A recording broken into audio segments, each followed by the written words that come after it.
There's three things you don't know until you have a baby. The one is that you didn't grow up yet.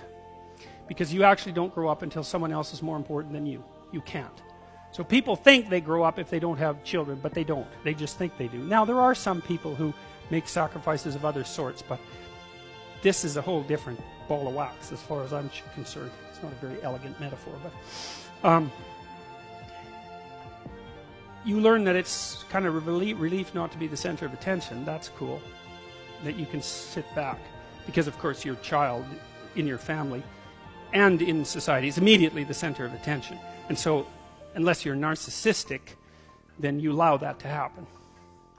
And then you learn all sorts of really good things about other people, because other people really like babies. It's so cool. I lived in Montreal when we had our first child, and I lived in a pretty rough neighborhood, by Montreal standards, right? It's like, you know, Montreal is such a great city, like Toronto. It's like even the rough neighborhoods they're more like charming, with a little, you know, dark underbelly, something like that.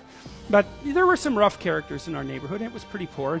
And we'd push her around in her stroller, and these like grizzled, wrecked old guys would come by, and they'd look at her, and they'd just light up, and they'd come over and like smile at her, and you know, you just saw the positive element of their humanity just well forth. There has to be something seriously wrong with you if you don't respond that way to a baby. You know, I mean, that's not good. That's not good.